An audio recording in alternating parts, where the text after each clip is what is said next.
Assalamualaikum warahmatullahi wabarakatuh. Halo teman-teman, perkenalkan, kami mahasiswa Universitas Aisyah Surakarta. Di sini kami akan menayangkan hasil video kami. Mata kuliah, Keperawatan Medikal Bedah 2. Dosen pengampu, Fida Hussein SKPNAS MKAP, dengan tema Asuhan Keperawatan HIV/AIDS. Nah, langsung saja kita masuk ke definisi ya teman-teman. HIV, Human Immunodeficiency Virus, merupakan patogen yang menyerang sistem imun manusia, terutama semua sel yang memiliki penanda CD4+ di permukaannya, seperti markofag dan limfosit T. HIV adalah virus yang menyerang sel darah putih di dalam tubuh atau limfosit yang mengakibatkan turunnya kekebalan tubuh manusia. Orang yang di dalam darahnya terdapat virus HIV dapat tampak sehat dan belum tentu membutuhkan pengobatan. Meskipun demikian, orang tersebut dapat menularkan virusnya kepada orang lain bila melakukan hubungan seks beresiko dan berbagi penggunaan alat suntik dengan orang lain. Lalu ada AIDS, Acquired Immunodeficiency Syndrome, merupakan suatu kondisi imunosupresif yang berkaitan erat dengan berbagai infeksi oportunistik, neoplasma sekunder, serta manifestasi neurologik tertentu akibat infeksi HIV. Nah, AIDS ini adalah sekumpulan gejala penyakit yang timbul karena kekebalan tubuh yang menurun yang disebabkan oleh infeksi HIV. Kita lanjut ke etiologi ya teman-teman. HIV merupakan virus yang menyebabkan penyakit AIDS yang termasuk kelompok retrovirus. Dan di sini, AIDS merupakan kumpulan gejala menurunnya sistem kekebalan tubuh. Nah, jadi HIV berjalan sangat progresif merusak sistem kekebalan tubuh, sehingga penderita tidak dapat menahan serangan infeksi jamur, bakteri, ataupun juga virus. Nah, transmisi infeksi HIV dan AIDS ini terdiri dari 5 fase, yaitu yang pertama, periode jendela. Lamanya 4 minggu sampai 6 bulan setelah infeksi, dan itu tidak ada gejala. Lalu yang kedua, ada fase infeksi HIV primer akut. Lamanya 1-2 minggu dengan gejala flu-like illness. Lalu yang ketiga, ada infeksi asimptomatik, lamanya 1-15 tahun atau lebih dengan gejalanya tidak ada. Lalu yang keempat, ada supresi imun simptomatik di atas 3 tahun dengan gejala demam, keringat di malam hari, BB menurun, diare, neuropati, lemah, dan lain-lain. Lalu yang kelima ada AIDS. Lamanya bervariasi antara 1-5 tahun. Dari kondisi AIDS, pertama kali ditegakkan, itu didapatkan infeksi oportunis berat dan tumor pada berbagai sistem tubuh dan manifestasi neurologis. Nah, AIDS ini dapat menyerang semua golongan ya teman-teman, termasuk bayi, pria, maupun wanita. Kita lanjut ke epidemiologi ya. Secara epidemiologi, HIV tersebar luas di seluruh dunia, dengan konsentrasi tertinggi ditemukan di daerah sub-Saharan Afrika. Nah, di tingkat global, HIV menjadi masalah kesehatan di masyarakat. Tercatat, tahun 2015 diperkirakan 36,7 juta orang terinfeksi HIV, dan di tahun yang sama, 1,1 juta orang meninggal terkait dengan penyakit AIDS. Sebagian besar infeksi ditularkan melalui hubungan seks. Nah, di beberapa negara, perilaku seks sesama gay, penggunaan nafza, suntik, dan pekerja seks merupakan faktor yang paling signifikan. Di Indonesia sendiri, HIV/AIDS pertama kali ditemukan di Provinsi Bali. HIV/AIDS telah menyebar hampir di seluruh Indonesia dalam jangka waktu 5 tahun. Infeksi HIV paling banyak terjadi pada kelompok usia produktif 25-49 tahun, dengan jumlah pria terinfeksi lebih banyak dari perempuan. Berdasarkan faktor risiko infeksi HIV, penyakit ini dominan ditemukan pada kaum heteroseksual, pengguna narkoba suntik, kemudian diikuti oleh LSL atau lelaki suka lelaki. Oke, kita masuk ke patofisiologi ya. HIV akan masuk ke dalam tubuh manusia. RNA virus berubah menjadi DNA intermediate atau DNA provirus dengan bantuan enzim transkriptase dan kemudian bergabung dengan DNA sel yang diserang.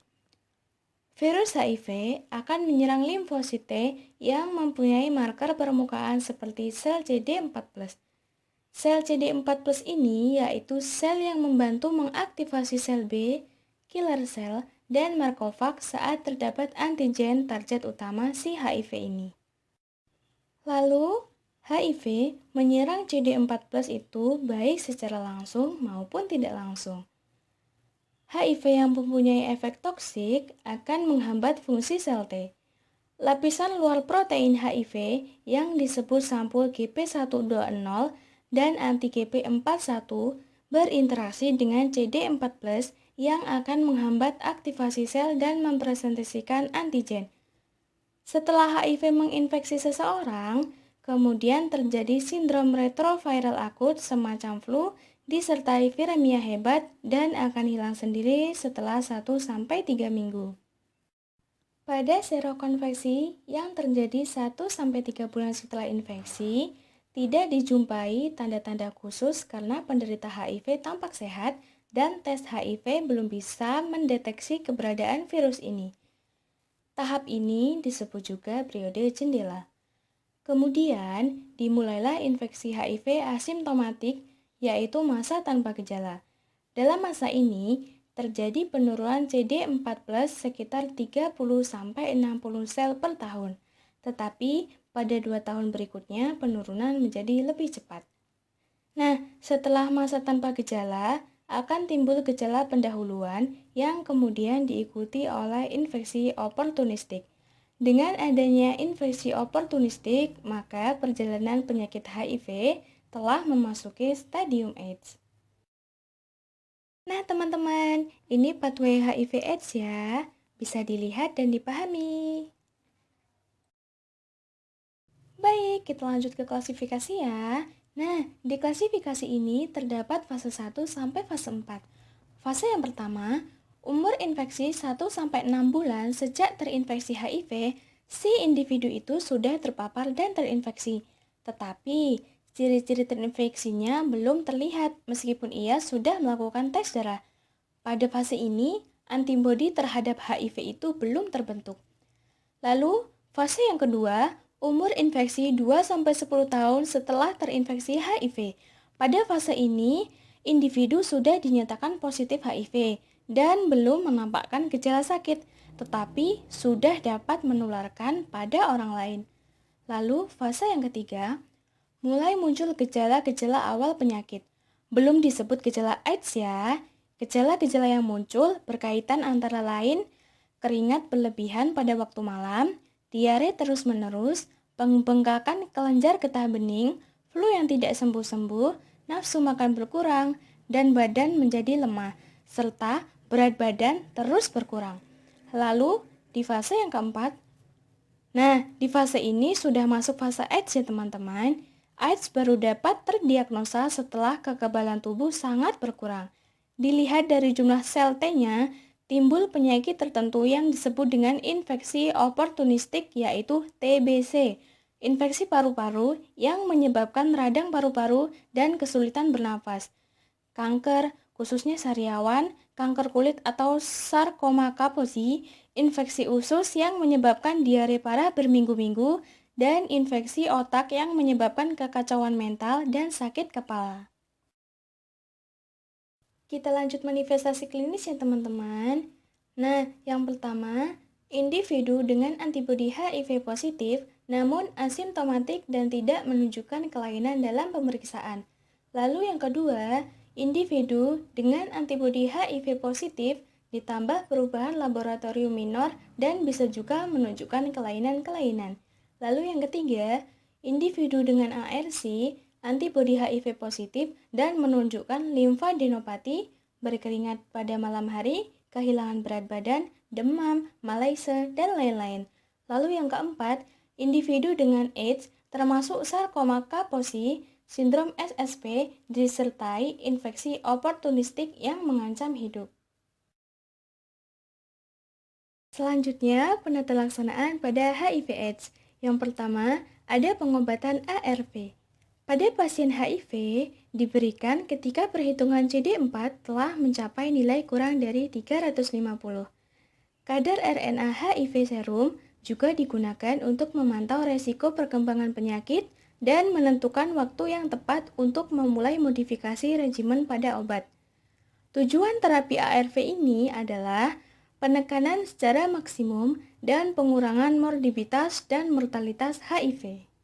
Selanjutnya, ada pemberian cairan isotonik. Nah, pemberian cairan isotonik ini dimaksudkan untuk memenuhi kebutuhan elektrolit pada pasien dan mencegah terjadinya kekurangan cairan pada pasien. Selanjutnya, ada pengobatan antiretroviral, pengobatan terhadap infeksi oportunistik, dan pengobatan suportif. Nah, lalu ada injeksi ciprofloxacin. Nah, injeksi ini digunakan untuk mencegah adanya infeksi lebih lanjut termasuk infeksi nosokomial. Selanjutnya, ada dukungan keluarga ya teman-teman. Nah, peran keluarga di sini sangat penting karena pemberian dukungan membantu pasien untuk meminimalisir isolasi, kesendirian, dan juga ketakutan, dan memberikan dukungan terhadap pasien dapat meningkatkan kepatuhan terhadap pengobatan yang diberikan. Dan yang terakhir ada edukasi. Edukasi tentang penyakit HIV yang diderita oleh pasien, baik itu secara perorangan maupun keluarga, setelah diagnosis ditegakkan berdasarkan pemeriksaan lab, serum anti-HIV, dan konseling VCT. Selanjutnya ada komplikasi pada HIV/AIDS. Yang pertama ada ensefalopati HIV, merupakan kelainan cerebral akibat HIV yang mulanya dikenal sebagai subakat viral encephalitis karena belum ditemukan etiologi yang pasti, kemungkinan disebabkan oleh sitomegalovirus. Lalu yang kedua ada toxoplasmosis encephalitis, merupakan infeksi oportunistik tersering yang menyebabkan gangguan sistem syarat pusat vokal. Dua rute utama transmisi toxoplasmosis adalah melalui oral dan kongenital. Lanjut ke pemeriksaan penunjang HIV/AIDS. Yang pertama ada jumlah CD4. Pemeriksaan CD4 adalah salah satu pemeriksaan penunjang yang penting dalam penata laksanaan awal HIV/AIDS. Data ini penting untuk menentukan kondisi awal pasien saat inisiasi terapi ART. Yang kedua ada SGPT dan SGOT. Ini adalah tes darah yang cukup sering dilakukan dalam proses pemeriksaan kesehatan. Tes ini memiliki tujuan untuk mengetahui kondisi organ hati. Dan selanjutnya ada kreatinin serum. Dan ini asuhan keperawatan pada penyakit HIV/AIDS ya teman-teman, bisa dipahami. Lalu selanjutnya diagnosa keperawatan HIV/AIDS. Yang pertama, resiko tinggi infeksi berhubungan dengan imunosupresi atau penyakit kronis. Yang kedua, diare berhubungan dengan infeksi atau inflamasi gastrointestinal. Yang ketiga, tidak efektif coping keluarga berhubungan dengan depresi atau mengadopsi gejala penyakit klien. Yang keempat, ketidakefektifan manajemen kesehatan berhubungan dengan kurangnya dukungan sosial, kurangnya pengetahuan, dan konflik keluarga. Lalu yang terakhir ada harga diri rendah situasional berhubungan dengan penyakit kronis. Dan ini intervensinya ya teman-teman, bisa dilihat dan dipahami.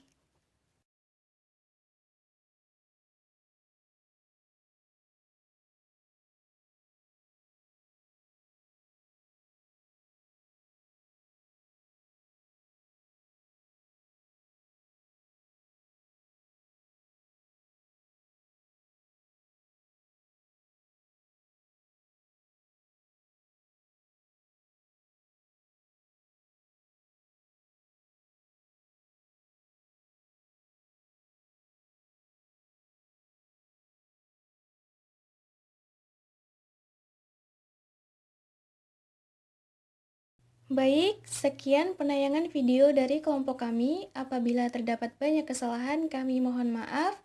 Wassalamualaikum warahmatullahi wabarakatuh.